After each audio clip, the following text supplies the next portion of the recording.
All right, good morning.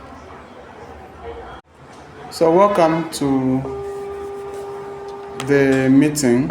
This is the pre proposal meeting, and the meeting is aimed at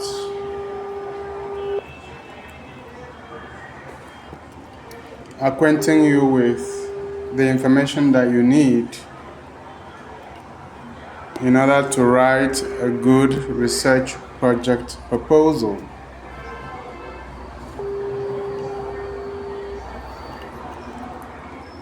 Now, please take note that in the Department of English, you are expected to write and submit an approved research project before you can graduate. And in the department, we have guidelines on how to go about the writing of the project. So it is important that you pay attention to this lesson so that you'll be properly guided on how to go about the writing of the research proposal. I hope that you have your research proposal guideline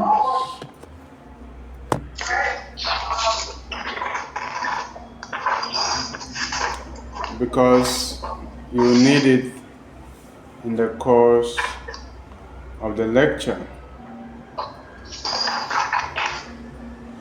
If you can hear me clearly, I would like you to type clearly. So as I said, every final year student in the Department of English is expected to write and complete and submit a well-written research project. Your research project has to be supervised. That's why you've been assigned a supervisor. You are the one to write the project, but it is expected that you should be supervised. This is why at every stage of the project, you need to get the approval of your supervisor before you can proceed to the next. The first stage of the project is the approval of the topic, which has been done. Now you are to go and do research and write the proposal. This is why we have this meeting, so that you have an idea about what proposal is and how to write it. You have an idea about what the research proposal is and how you should write the research proposal. So remember that the research project is very important, not only because it carries 6 credit units, and if you have a low score in a 6 credit unit course, you are likely going to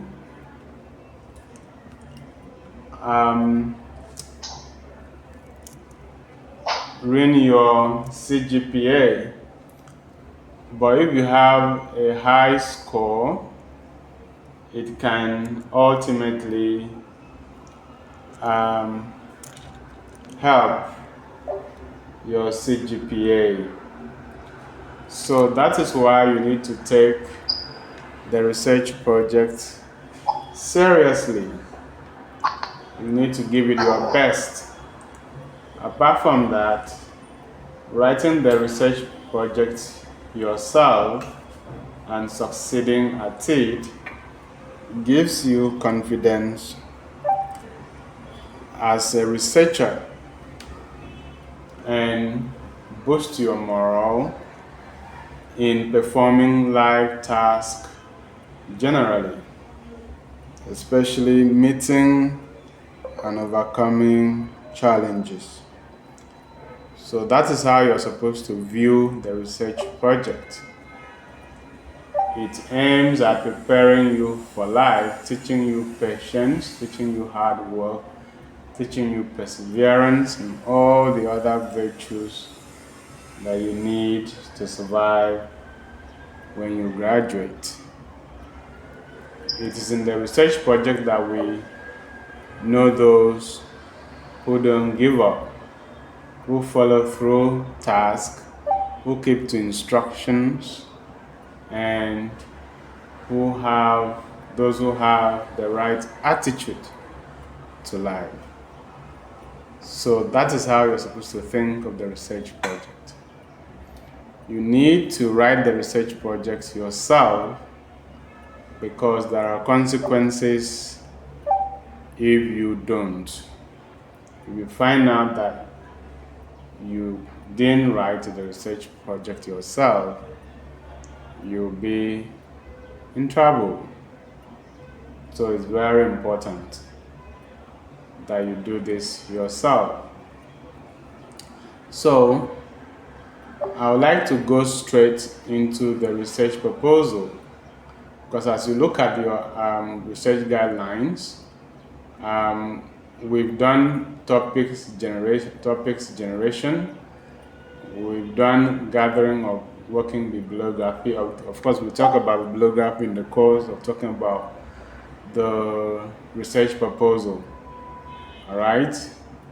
So, but now you are at the stage of where you have to write the research proposal. Now, what should the research proposal look like? Now, the research proposal, just like your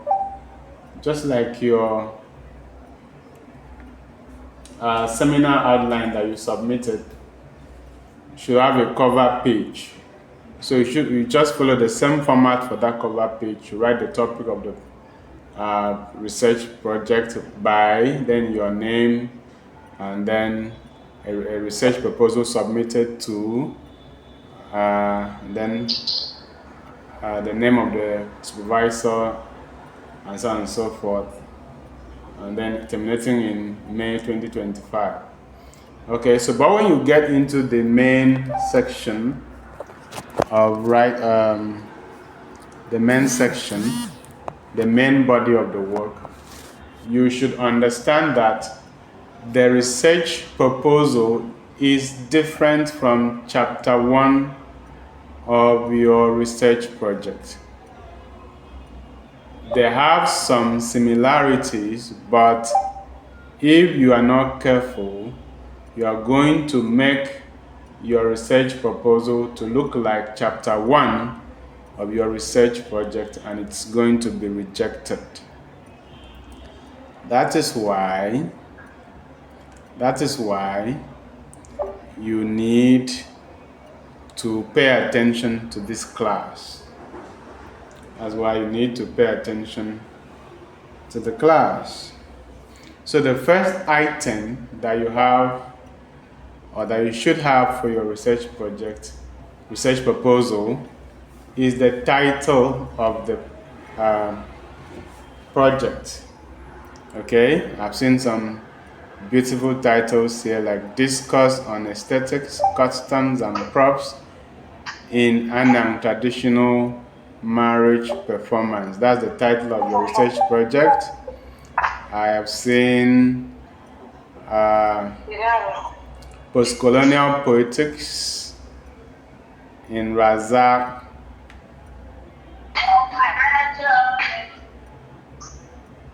The other name of Grieve and Etim's Songs of Our Time as the title. So you simply write it there.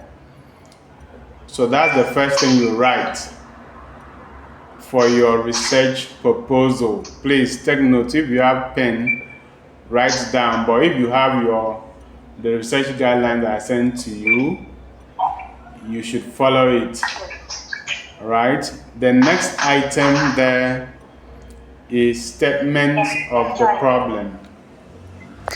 Statement of the problem.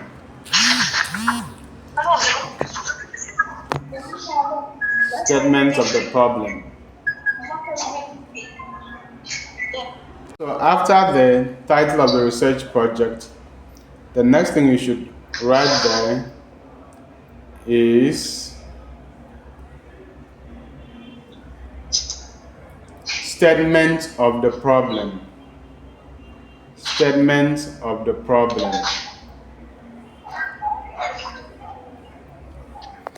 So your statement of the problem should be 1 or 2 paragraphs. What is statement of the problem? Statement of the problem identifies the gap in scholarship that the current research intends to fill. Statement of the problem identifies the gap in scholarship that the current research intends to fill. If you don't have a statement of the problem, then you cannot do the research. So it is the statement of the problem that allows us to see whether you have something to contribute to scholarship. So that means that you have to examine what other researchers have done, and in that area you have to identify what has not been done, which is what you are going to do in your current research. Now, the gap in scholarship does not have to be in such a way that nobody has ever done anything around that area. No.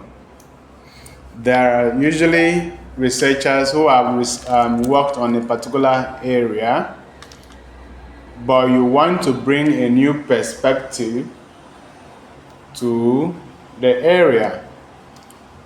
Answer a new question or approach the same issue with a new text. For instance, most of you are using recent text. That is statement of the problem, because you're like, this question has been raised in older text, but they have not been raised in this particular text.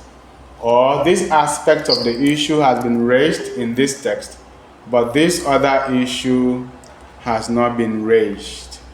So that is anything that you are going to do in the text that is different from what others have done is your contribution to scholarship. That's your statement of the problem. So that means that in writing your statement of the problem, you have to state what other researchers have done, what the previous researchers before you had done, and what is left for you to do. The gap that remains, or a problem that has not been solved, an issue that has not been raised, a text that has not been studied in a particular way, and then that is your statement of the problem. So please note that.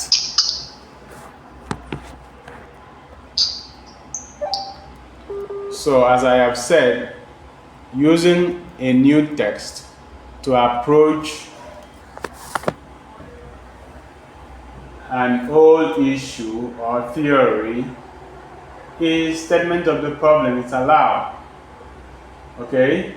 Or using an old text to discuss a fresh theory is allowed. combining two texts, one old and one new, is allowed. Those are statements of the problem.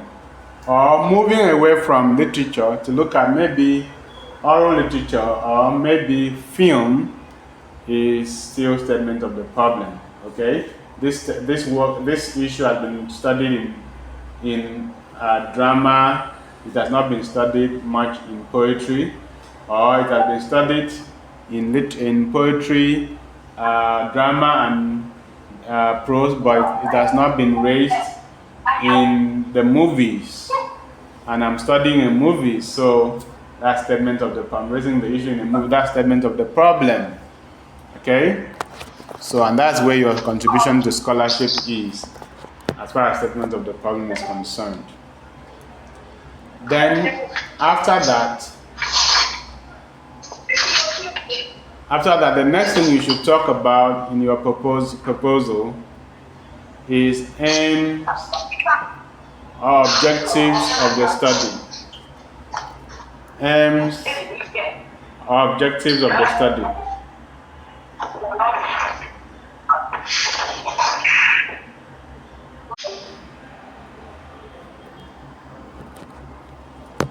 All right, so the next thing we talk about is objectives of the study. Now, for the proposal, you need 3 aims. But when you'll be writing your chapter 1, you need 5 aims or objectives of the study. But there's nothing wrong in you writing 5 aims at once, which you will use in chapter 1. The only thing is that when you are writing the proposal, your language is in future tense. The research will. But when you are writing chapter 1, the language is no more in future tense. That's what you need to note.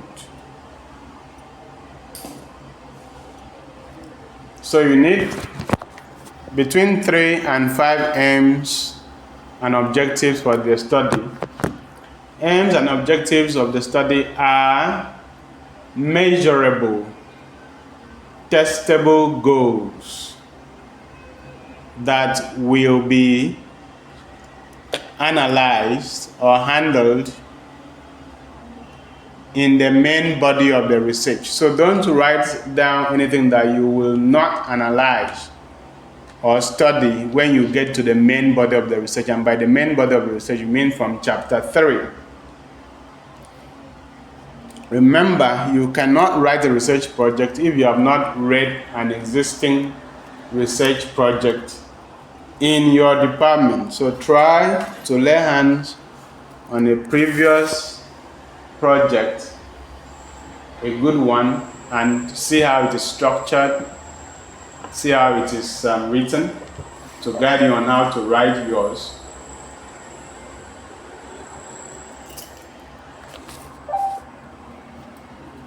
So you need to note that your aims and objectives are those things that you will analyze when you get to the main body of the research. That's from chapter 3. Chapter 3 and chapter 4. These are the things that you want to talk about. So you write them down. That is why you should link all your aims and objectives to the primary text that you want to use. So aims and objectives are issues that you want to analyze in the text that you are researching on. And we need 5 of them, and they have to cover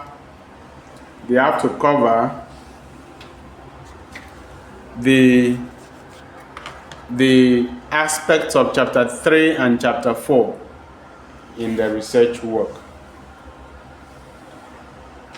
including language and style, including comparison of text, Those are the things that you will do with the text that you were given. So you handle them in the aims and objectives. So if you look at the current research project, you have something like the aims and objectives of the study are, then you list them. You use Roman numerals to list them. Point item by item. 1, to do this and do that and do that in the primary text. So when you are writing aims and objectives, remember to use measurable terms like discuss, analyze, examine. Okay? So those are measurable, testable terms. Analyze, examine, to discuss. To discuss the issue of gender abuse in Chinua Achebe's Things Fall Apart. That means when you get to chapter 3 of your research project, you're going to examine that issue. To examine or to discuss the language and style in Chinua Achebe's Arrow of God. That's your aim and objective. And we need 5 of them. So you list out the 5 things that you're going to analyze in the text, including comparison of the 2 texts and language and style.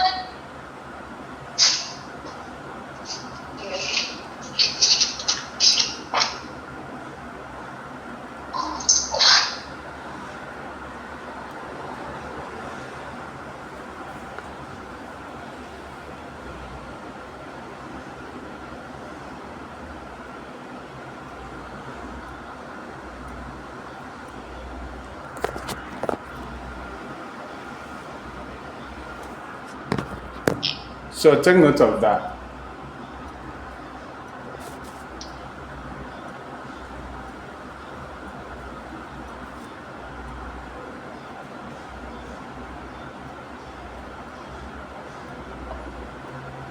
So we need 5 aims and objectives. 5 is maximum, 3 is minimum. 5 maximum, 3 minimum. We are moving on to, remember that when you are writing your aims and objectives, from number 1 to number 4, you end them with a comma. From number 1 to number 4 aims and objectives, you end them with a comma. It is only the last one that you should end with a full stop. I don't want to do this correction, please. So take note of that.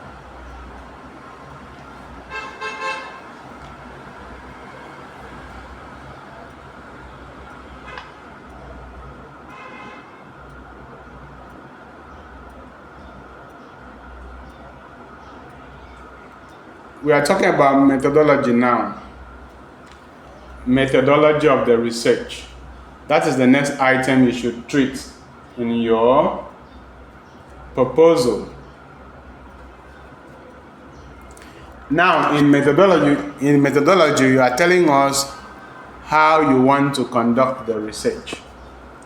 How are you going to conduct the research? How will the research be carried out? That's what you do under methodology. So, our research is the literary research. Literary research is usually found under qualitative research. So that is the type of research that we are doing, literary research. Because we are using works of literature or texts that are described as texts that have literary value in the research, in doing the research. That's why we call it literary research. Now, another thing you need to state under your methodology is the the data sampling method. In literature, we normally use judgmental sampling method or purposive sampling method, because you have to first of all check the data if it is suitable for what you want to use the data for before you select it. So like you read the literature text, and then you decide, I can use this text to study Marxism, I can use it to study gender, I can use it to study migration. So that's purposive sampling method. So you need to study your sampling method. That's part of the methodology.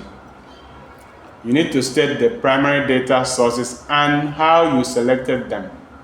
So your primary data source can be Things Fall Apart by Chinua Achebe.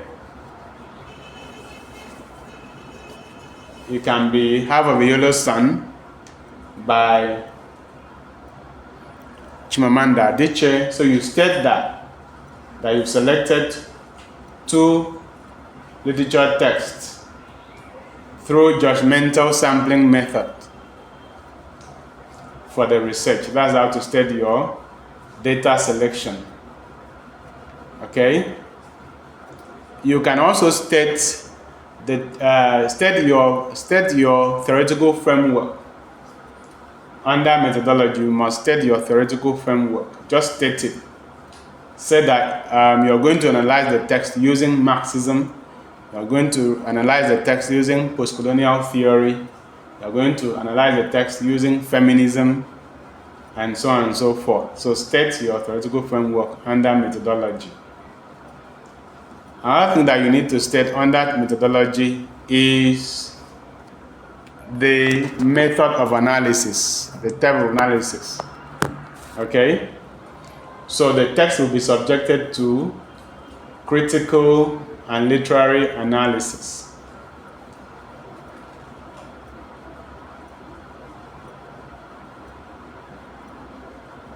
So when you state all these things, you would have stated your methodology. So when you are stating your methodology, don't forget secondary sources. The primary sources are very important, but also we're not going to use only primary sources. So remember your secondary sources. Secondary sources are like textbooks, journal articles, online reference materials that you're going to use to support the analysis of the research. So you state that as well. Okay, so we are done with methodology. We now proceed to scope of the research. Scope of the research. So you need to define the scope of your research, because if your research is too wide, then you will not be able to complete it within the time frame allotted for it. You need to state the scope of your research so that we know this is where you cannot go beyond in this research. This is where your research begins and this is where it ends. Now, for instance, you can use your primary data sources to define the scope of your research.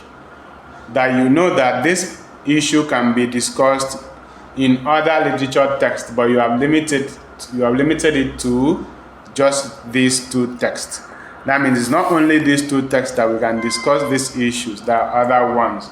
But because of time and resources constraints, or because of constraints related to time and resources, you have limited the discussion of the issues to just 2 texts. Okay? And then you mention them. And then you can also define your scope in terms of the issues that you raised in the work. For instance, you can say that the primary source that you're working with can also be studied from other perspectives, from other theoretical perspectives or thematic perspectives. But due to time and other constraints, you have limited it to only gender issues. You have limited it to only postcolonial issues. You have limited it to only migration issues. That is how to define your scope. Then we move on to the significance of the research. Significance of the research. Significance of the research is where you state the contribution that your research will make to scholarship. By that we mean how scholars working in that area will benefit from your current research when it is finally ready. So you need to state how the new generation of scholars will benefit from the current research. So that is your significance of the research, the study. Then we move on to theoretical framework. Theoretical framework. At this point, you might have selected your theoretical framework, because without the right theoretical framework, your research will fail. Please take note of that. Your theoretical framework has to align with your topic. If you fail to select the correct theory, your research will fail. And that is why we have to see your proposal first, so that you don't go ahead and write nonsense from chapter 1 to chapter 5, and then you don't pass. So the research proposal gives us a kind of idea of how your entire project will look like. By looking at your research proposal, we'll know whether your project will succeed or not. That's why you need to go and read very well before you write your research proposal. And one of the things that you need to do is, by studying the theory, to ensure that you can analyze it using the primary text that you have selected. That means I have read Things Fall Apart. I can see that if I use postcolonialism, I will be able to see postcolonial issues in the text to analyze. Otherwise, if your theory denies your text, then your research begins to fail. So that's why you need to first of all read your primary text. After reading the primary text, you look at the issues that are there in the rest in the primary text. Then when you pinpoint those issues in your topic, and then you select the right theory to align with the issue. All right? So that's how it is done. That way you know that your research is already a success. All you need to do now is to work on it, to bring it to reality. So you must not make a mistake with theory. You must not make a mistake with theory. So select the right theory. If you are working on gender issues, select the right feminist theory to go with it. All right? There are other theories, depending on what you're working on, that you can select from. Okay? So when you send in your proposal, we'll look at the theory, we'll look at your topic, we'll look at the issues that you've raised, and then we'll check and see whether it will fly or it will crash. And then, so you have to select the theory, and then you have to explain the aspects of the theory that apply to your research. Some theories are so wide that not all aspects of it will apply to your research. So explain in the research proposal the aspects of the theory that align with your research. Okay? At least that's what you do now at the level of the proposal. At the level of the proposal. Okay? Then We have chapter specification. That's the next thing. Chapter specification. Chapter specification. Now, chapter specification gives us an outline of your research from chapter 1 to chapter 5. You can organize your research in 4 chapters or 5 chapters. But I will advise you, as a good supervisor that I am, that you should organize your research in 5 chapters so that you can spread the issues out properly. So, we don't need you to give us any explanation for this chapter specification. Just give us the outline. Okay, let me give you an instance, the outline of each chapter. Let me give you an instance. If you have a pen, you can write it down. And again, this is another item that demands you to look at an existing project before you start. So chapter specification is like this. We are looking at the outline for each chapter, just as you did for your seminar. We are looking for the outline for each chapter. For instance, chapter 1 is introduction. So when you write chapter 1, under it is introduction. Now after that, what you have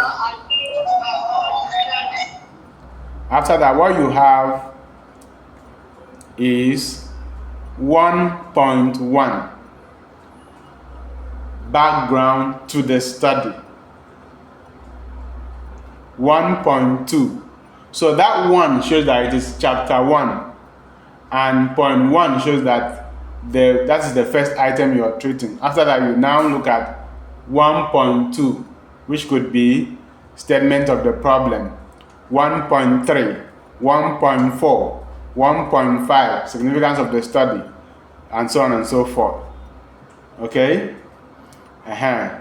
But we are not expecting that when you write 1.1, background of the study, you start explaining. No, we just need the outline. Just give us the outline. That by outline we mean the topics and the subtopics in that chapter only. The topics and the subtopics in that chapter only, as they relate to your research. Okay? So, chapter 1 handles introductory issues. Chapter 1 handles introductory issues. So all those 1.1, background to the studies, 1.2, statement of the problem, 1.3, aims and objectives of the study, 1.4, methodology. Those are the issues you handle in chapter 1. Okay? When you move to chapter 2, chapter 2 is review of related literature. Chapter 2 is review of related literature. Alright? That one will begin with 2.1, 2.2, 2.3.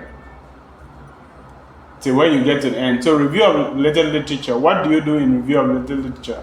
We are not saying you should explain anything, just give us the outline. But what you do in review of related literature is to review existing scholarship in the field, in your area, okay, in your research area, so that we may know what your contribution to scholarship will be, where you come in. So that if you are done with the review of scholarship and then we know that what you want to do has already been done, then you don't have your research. You need to look for something else. Okay? Because the review of related literature is supposed to show you the statement of your problem that you want to solve in the research. And sometimes the statement of the problem could be that, not many people have studied this text along this line. That means the study is not saturated. So because the study is not saturated, let me also join other scholars in discussing the issue. That's why I was telling you that when you're looking at statement of the problem, it should not be that nobody has ever done anything in that area. Some people could have even studied that area, but since you don't have many people studying the area, you can also join that statement of the problem. You can also join the conversation. Okay? So when you do your review of literature, you are reviewing what other scholars have done to see how they relate to your current research. They can what you review can relate or depart from your current research, but they must not take over what you wanted to do, so that at the end of the day you don't have any perspective that is fresh to study. So normally you should do review of literature on the themes, on the important concepts in your research topic. You should review literature around the themes or important concepts in your study. Then you need to review literature on the primary text that you're using.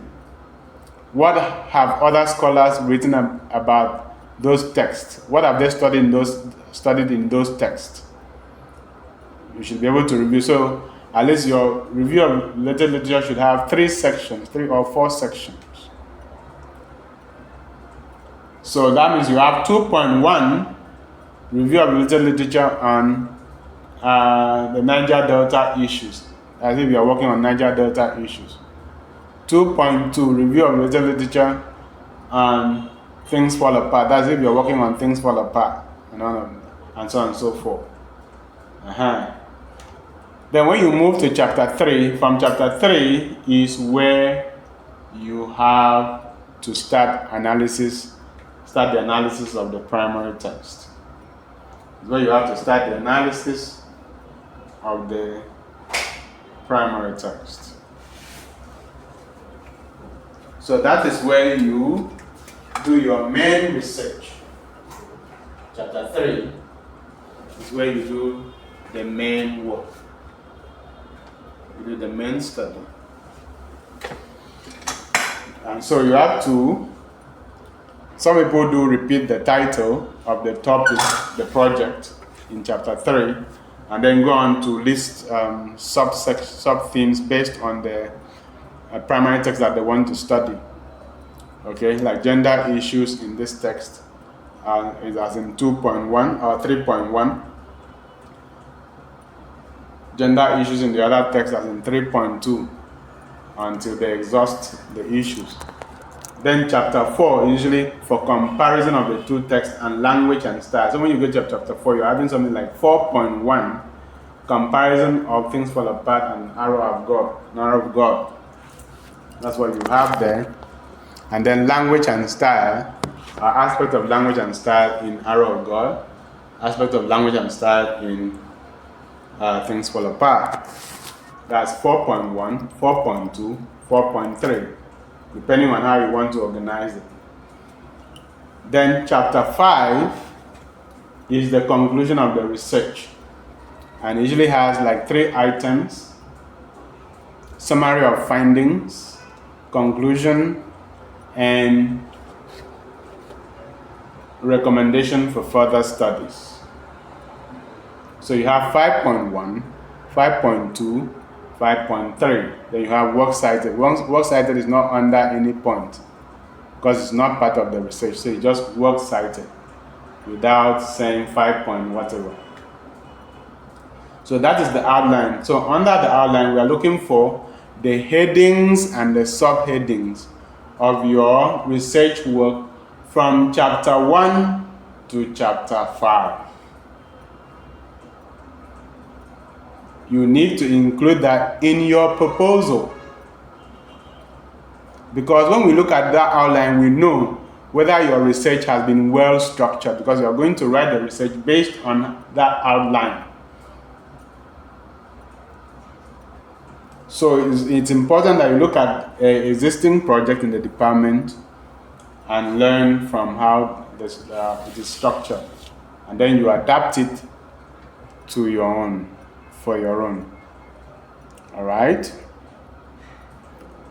Then we are moving to bibliography. We are moving to bibliography. We are moving to bibliography. That is working bibliography. If you have the research guidelines that I sent to you, this is the last item for your research proposal. Please, as I told you, research proposal is different from chapter 1. So these are the items in the research proposal. And the last one is working bibliography. Now, working bibliography is an outline of all the sources that you have consulted in the course of reading for the research. Remember that you don't need to cite them in the research proposal. Okay? You are simply showing us how wide you have read for this research and that you have enough material for the research. That's what you are showing us by your working bibliography. You don't need to cite them in the body of the work before you list them for us. But whatever you write there as a working bibliography, let it be that it is something that you have seen, you have access to, and that you will use in the course of the research. But another thing is about working bibliographies that they are just there to support your research. At the end of the research, you may not have used all of them. It is to show that you have enough materials for the research so that you don't come and tell me tomorrow that you don't have enough material, and I will point you to your working bibliography that you sent to us. Okay? So we need 50. We need 50 working bibliography. These are sources that you have consulted in the course of your reading for the research, which you intend to use in the course of the research. You may not use all of them at the end of the research, but you know that you have a reservoir of materials that are enough for your research project. So we need 50 entries using MLA. Use MLA to write your bibliography. Use MLA style sheet to write it. I've seen the last version of the departmental guideline that they modified and gave to you people is biased towards APA. We are not using APA. We are using MLA for literature research. Please. And MLA has both in-text citation style and end-reference citation style. If you didn't know, the in-text citation style, that means when you are writing the work, and you want to cite a source, the style that you cite using the MLA is author and page. Author and page. That means you mention the name of the author. At first mention, you mention the first name and the surname of the author. But at subsequent mention, you mention only the surname of the author. If you are mentioning an author for the first time in the body of your work, you mention the first name and the surname of the author. Any other time that you want to mention that author again, you have to mention only the surname of the author. After that, you make your quote and you write the page. So in MLA, in-text citation, that's citation that you do while you are writing the work. Inside the work, in the body of the work, is what? Author and page. So I don't want you guys to use MLA. I don't want you guys to use MLA. Please, if you have any comments, don't call me, because the call is disrupting the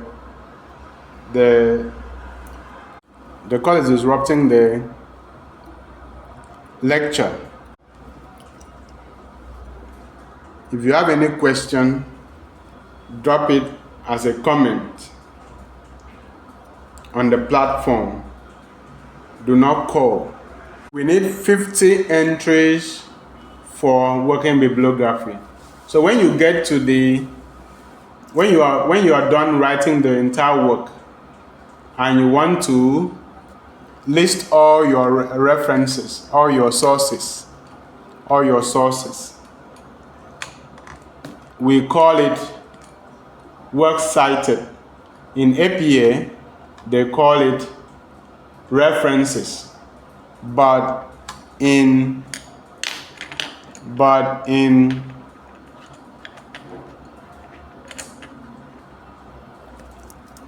MLA we call it works cited. So at the end of your research, when you want to bring forward all the sources that you have cited in the body of the work, we call it works cited. And I'll just show you one format for works cited for the purpose of clarity and for the purpose of this lesson. And that is from a textbook. Okay? So the first thing that you have there, remember that all sources are listed alphabetically. That's from A to Z. And so when you pick the first source, you write the surname first, followed by a comma. Write the surname first, followed by a comma. And then you write the first name, followed by a full stop. Then you write the title of the work. Write the title of the work and italicize it. If it is handwritten, you underline it. Then you write the place of publication, Kubuyo, followed by colon. And then you write the publisher, followed by comma, and then you write the year of publication. Alright? That's how you write MLA works cited. The surname of the author, followed by a comma, the first name of the author, full stop, the title of the work written in capital initials and underlined or italicized, it ends with a full stop. Then you have the place of publication, followed by a colon, and then the publisher, followed by a comma, then the year of publication, followed by a full stop. That's how you write MLA. So I'm saying that so that you know how to render your working bibliography. 50. We need at least 50 for your research purpose, so that we know that you have, and this 50 working bibliography these 50 sources should be relevant to the area of your research, not whatever you see, because we have asked you to send in 50 entries wherever you see any book, whether it is a book on cooking, all right, whether it's a book on Facebook, a book about Facebook, you just write it. It has nothing to do with your research. Nope, it has to be relevant to the area of research. So that will be all for our lecture for today. If it is possible, the recorded version of this lecture will be published on my YouTube channel. There's even the one I did for the previous classes. You can go and check research proposal in the Department of English. It's done on YouTube, but I think I'll also post this one too if I have the time. If you have any question, you can drop and then I'll answer in the course of the day or during the course of the day. But for now, I want to wish you a very beautiful afternoon. Have a blessed day.